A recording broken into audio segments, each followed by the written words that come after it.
Welcome everybody back to Friar Talk. Today we're gonna be talking about Padres baseball, and we didn't get to do a live stream yesterday. The schedules just didn't really line up, so we weren't able to.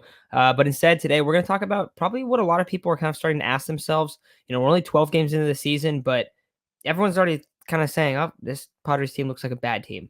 So we're gonna be talking about that. Is this Padres team actually a bad team? Now, before the season started, we talked about where we kind of saw this team at, and once they traded for Dylan Cease, we were kind of like, I think they were in the 70s for wins before that. Now I think they're low 80s, right? Like borderline 500 team. That's what we talked about, like pretty much a 500 team. And one of the things we brought up was, hey, if they make a couple more moves because we thought that they were going to add another lefty bat, do some stuff like that. We thought that was going to happen. We said they can get up to 85 plus if they do a couple more things. They didn't do anything after that, which was surprising because once they traded for Dylan Cease, it seemed like, okay, they're going to really try to be a contender.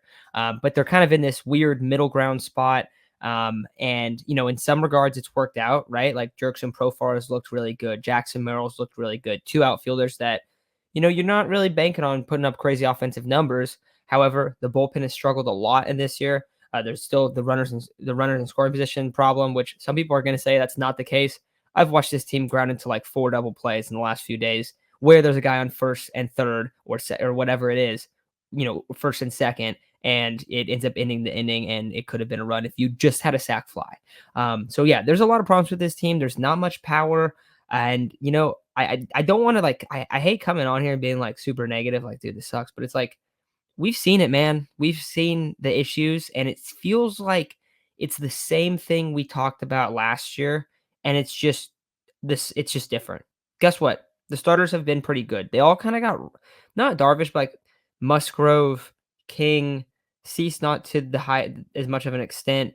Waldron, they all got rocked their first outing, and then they came back in their second outing. They looked a lot better, all of them. So I guess Musgrove was his third outing, but they all, were kind of like, okay, they're doing a lot better. Waldron had a great outing yesterday. The starting pitching looks like it's going to be pretty good for this team. The 1 through 4 is really solid, but the bullpen, iffy. Guys are used in weird spots. The lineup, there's not enough pop, and it's an incomplete lineup. And if you don't have Xander Bogaerts and Manny Machado performing, it looks really bad. And that's what we've seen. We've seen this team score, what is it, under 3 runs like half the games this year, three runs or less half the time, I want to say, or just under that. So it's rough, man. I don't know. I don't know what you're thinking, Chase, but if the question is, are the Padres going to be a bad team? Quickly, I'll say, no, I don't think they're going to be a bad team, but I don't think they're going to be a good team. And I think they're going to be pretty much the same team that they were last year. It's going to be the same issues. They're an incomplete team. They're an incomplete team again. This is season 11 of AJ Preller, and we've had one season where they were a complete team. One season. So it seems like it's the exact same thing. And I think that's why everyone feels so discouraged, because it's like, all right, back at this again. Okay, they're losing the games in the same heartbreaking ways where you're up, 2-0. Like you're up, it was 2-2 in both of the last couple games, and they end up losing by 1 run. And you were like watching it, you're like, yeah, I've seen this one before. I've seen this one. So that's how it's feeling right now, man. And it sucks. It really sucks. But Chase, what do you think, man? Do you think this Padres team is bad? Do you think they're average? Do you think they're gonna bounce back? Or what are you feeling right now? 12 games in. They're average. I mean, it's really incomplete. We've seen it. You're mentioning it. It's the same runner in scoring position nonsense all again last year. The team hasn't showed really any pop outside of a couple guys. People are being used in weird situations. The lineups don't always look great. Like my thing is if you're going to rest one of the guys, like one of the young guys, if you're gonna rest Merrill, you're gonna rest Campusano, or I still don't really like Tyler Wade at third, but you can't have a lineup where it's Higgy, Azukar, and Wade. You can't have them all in the same lineup on the same single day. And I know there's been a couple of games recently that it's been like that. You have to have at least, I would say, like maybe Campusano and Merrill and Wade. Okay, well, if Campusano is not in, then we have Merrill and Polly. We can't have all three, Higgy, Azokar, and Wade, in the same lineup. That's begging for an offensive black hole at the bottom of the lineup. We're already struggling getting guys in with Xander grounding into double plays, which he did a lot last year. Machado not hitting great, and adding 3 more bats that are not great. You're just asking for the pitching staff to have to damn near be perfect to win a game. And if you're scoring 3 runs, which yeah, the good teams score 4 to 5 runs a game, but if you're scoring 3 runs a game, you realistically should win that game.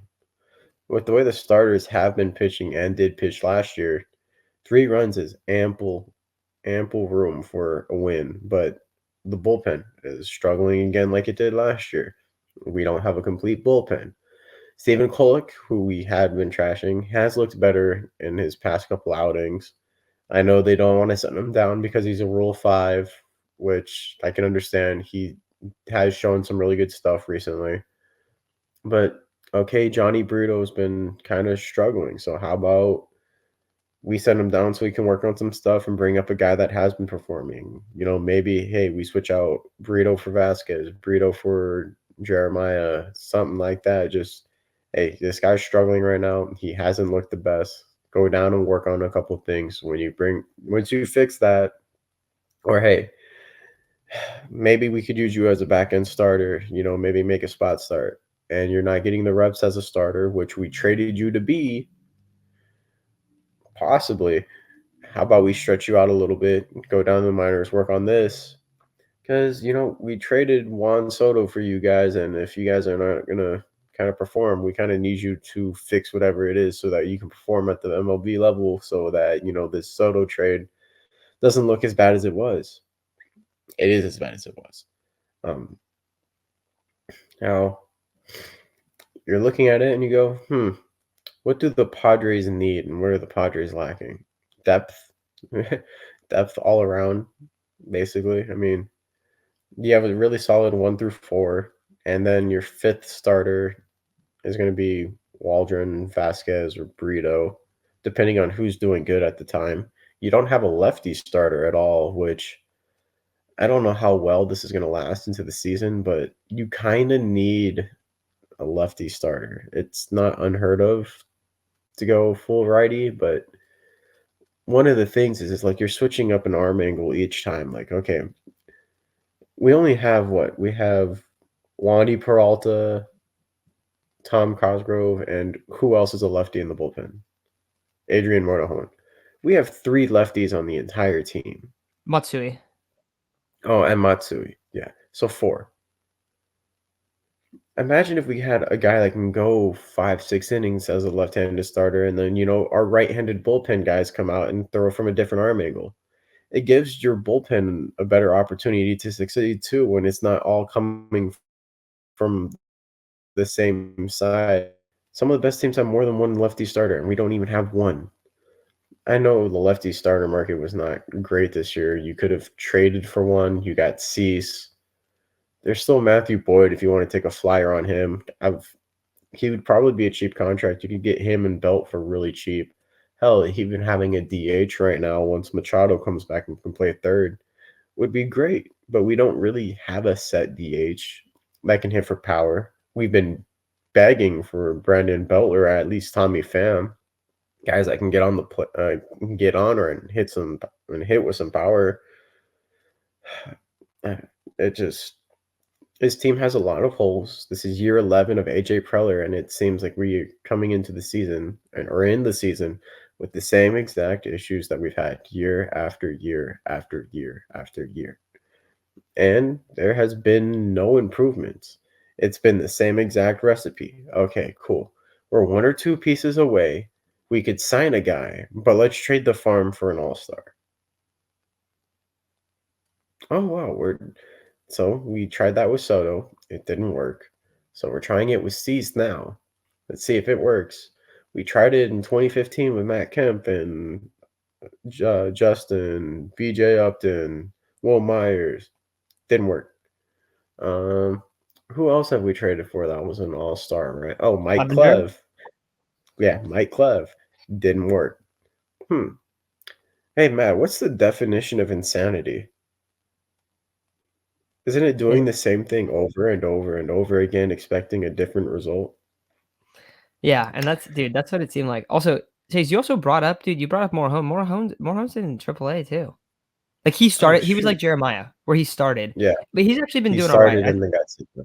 Yeah, which I actually think is probably good for him, like, kinda get Yeah. him reacclimated again, like, um, get him, like, used to a one-inning role, because I think that's what we need to see him in, but, dude, one thing that I didn't bring up, you didn't bring up either, and you talk about doing the same thing over again, what about Xander Bogaerts? Because he looks like Signing. he's just, I don't know, I remember another guy that got signed for a whole bunch of money, and he just grounded out in double plays every time, um, and yeah, Jackson Merrill's been awesome, like, there are some positives of this team, Jackson Merrill's been awesome, Luis Campusano been awesome, starting pitching, awesome, right? All that stuff has been fantastic. However, Xander Bogaerts still grounding the double plays. He got bailed out, dude, because he had that one He that he beat it would've out. grounded. He beat it out, and that was it. Yeah, but he was like, "Oh, he grounded into another double play." He has what, only singles except for he had 1 double on the whole season. He has no pop. And, like, yeah, like, people and obviously today Machado's stuff came out where it's like he's not 100%. Yeah, we knew that, and we actually talked about that, like, dude, Machado might not be, like, fully back yet, like, whatever. I'm not worried about Machado. Like, I know there's people that are, like, freaking out. I'm worried about Xander Bogaerts, who's here for the next 10 years, who isn't good. He's bad. Like, he's not bad, but right, like, CJ Abrams is better than Yeah. him. I don't think people talk about that. CJ Abrams is better than Xander Bogaerts. CJ Abrams is Oh what, god. 22 years old, 21 years old. Bogaerts is 31, supposed to be in his prime with 10 years left of his contract, making 25 million. Why? Yeah. Why does that happen? Like, we've seen it over and over again where and people are like, "Okay, yeah, well, you went and you traded for Juan Soto. Cool. Well, how are the guys doing that we traded for?" Okay, Michael King looks pretty good. Okay, we have 2 years of Michael King. That's it, 2 years. Okay, we traded one guy, we got Cease. Okay, that's fair. And the other guys, one of them didn't make the MLB roster, and the other guy is getting rocked more than anyone on the whole team. Like, dude. And we traded who? We traded CJ Abrams, who has almost an 1,000 OPS, looks like a superstar, and James Wood, who is the best player in all spring training this year, who looks also like a rising superstar. Like, dude, it's fine if you trade him and you trade Juan Soto away or whatever, but you didn't get anything back close to the package. And I said that, and then everyone's like, dude, you're insane. You're stupid. Padres fleeced. And I was like, yeah, we'll see. And well, we're seeing right now. It's not looking too hot. Hopefully that changes. I mean, I'm rooting for that to change. Not on the national side. I hope CJ Abrams, Mackenzie Gore, James Wood, all those guys are great. Like, I always root for those guys. But I want to see, Brito pitch really well. I want to see Vasquez come up into the pros. Like you brought up about potentially bringing him up. Like, I want to see all those guys succeed. Like, but it's just like, dude, it's just like the way that the roster is built is the same every single year. It's always the same. And we thought, like, when we talked about, like, okay, like, this could be a borderline playoff team, it's like they still needed to make moves. So we're sitting here. It's April 8th, right? Yeah, April 8th. And it feels like it's August when we've talked about this team, like, the majority of the time over the past 5 years now. This is year 5 we've been doing this. We had 22. And the other thing is, in 2022, they had to run in the playoffs, yeah, but when they traded all the guys in the middle of the season, it didn't work. They were worse after they did that. You remember that, right, Chase? It Like, was except for Brandon Drury. Brandon Drury came in and actually played really well. yeah, I mean, it was just, but and like I said, like, that one, like, it made sense. It made sense. You took a big swing or whatever. But I mean, it's just like all the other stuff, and like you're just putting yourself in a situation where it's studs and duds every single time. And the good teams, they don't look like that. Their rosters are not built like that. That's not the case.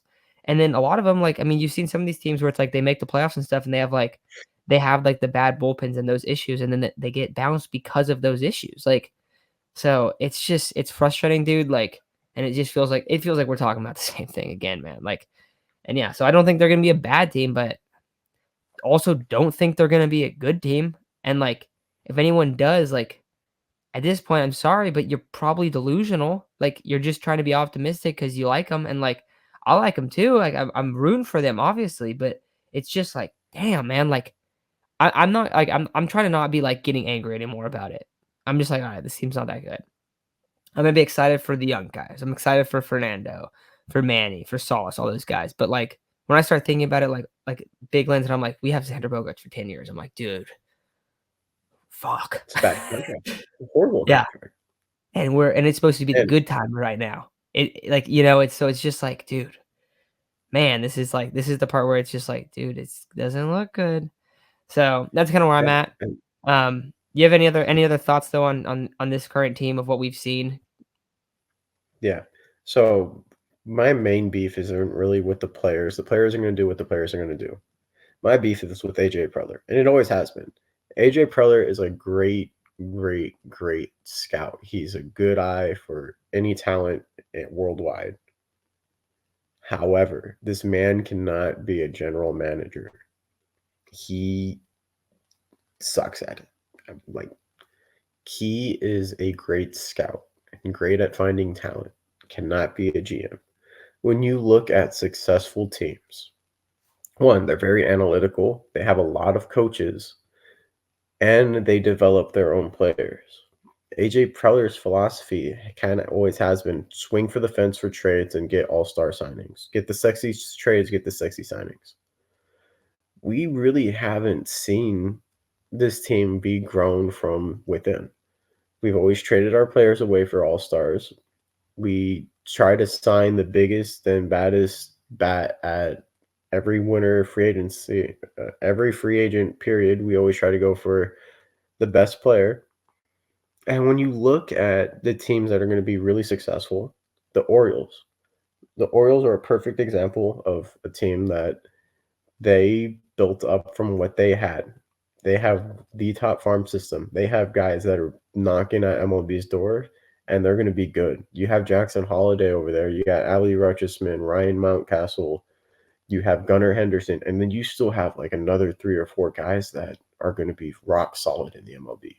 And then they just came out, and then you trade for Corbin Burns. You up that rotation and you sign a couple guys, and guess what? That team is going to be good for years to come. You look at the Braves.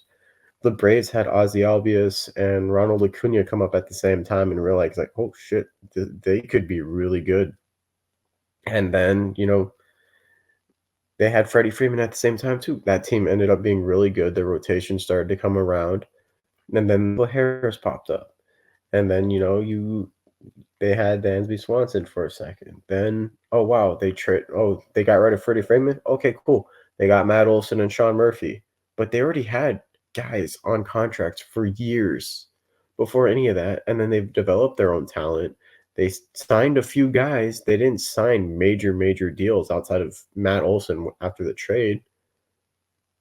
And look what they did. Their start good, their bullpen's good. The Dodgers, yeah, sure, they sign big contracts, but most of their big contracts are guys that they developed. They don't and guess what? The guys that they develop come out and are all-stars. Dustin May. I don't like using Julio Urias, but he was an example. Ryan Pepiot. I know he's no longer a Dodger, but dude, or they sign players and turn them into all-stars. Max Muncy, Chris Taylor. How many times are we getting like, oh, the Dodgers signed this guy? Tyler Anderson. Tyler Anderson was an all right pitcher. Then he went to the Dodgers and had an insane year and left. Like, their eye for talent and developing it to be an all-star talent is insane. We have a lot of teams we can model ourselves off of, but we decide we're going to trade away and try to sign the best guy, and that's going to work with no depth. And, well, it's year 11 now and still no World Series. We've made one deep playoff run, and this team is still full of holes. Hmm. Yeah, man, and that's the thing, and that's the other thing is, like, a lot of people will be like, I just kinda to defend AJ Preller, well, yeah, they tanked for a long time. What did that do? What did that do? Where are those guys? We have Fernando, that's the only guy that's from that, the only guy from tanking. All those other guys, like, that was you were tanking so, like, Manny Margot could become a guy. That was, like, that was that group of players, like, they're not there. None of them made it with the team. So, yeah, I don't really understand that argument either, but it's like, dude, like you said, it's the same thing. It's been like you have all the guys on the Dodgers where it's just like, yeah, they develop guys and then yeah, they do make trades, but it's like they have their fundamental pieces. And even like, dude, even like look at the Dodgers from this perspective. They really believed in Cody Bellinger and like they eventually let him walk, right? But he was their starting center fielder through 2 rough years. You think anyone on the I mean, I guess we did it with Trent Grisham, kind of, but Trent Yeah, Grisham well, was Trent never Grisham. Trent Grisham was never an MVP caliber player. It was more like, why are we doing this again with Trent Grisham? Where Dodger fans were like, dude, like, yeah, we love Cody. Like, hopefully he bounces back. And he did, not with them, but he did after that. Like, they were right to believe in him. He's been good for the Cubs, you know? So it's like, hey man, like I don't you gotta stick with a lot of these guys. Like I said, I brought up CJ Abrams earlier. Like I mean, I brought him up when we were talking about just like all the Juan Soto stuff. It's not like I'm saying that you don't trade for Juan Soto, but the difference of the trade package that you got is crazy. And you look at the control and you look at where the Padres' issues are now. It's like, well, their biggest issue probably is that they have Xander Bogaerts for 25 million for 10 more years. And now you're looking at CJ Abrams. Abrams is a better player right now. He's gonna. Would you be? I would be surprised if Xander's a better player this year than Abrams. Like that's what I think. I think you're already seeing that. He has more pop. He's more athletic. He's just better overall. Also, he plays short. Xander already been moved to second. So I don't know. That's kind of my overall thoughts. But on a more positive note, tomorrow we're gonna have a video out. 3 ways the Padres can fix this team for this year. 3 things they can do right now that will improve this team that hopefully can push them over the top. Because these close losses, they're too familiar, man, and we've seen them over and over again. So we're gonna talk about those 3 things tomorrow. But with that said, thank you all for listening, and we'll talk to you later. Peace.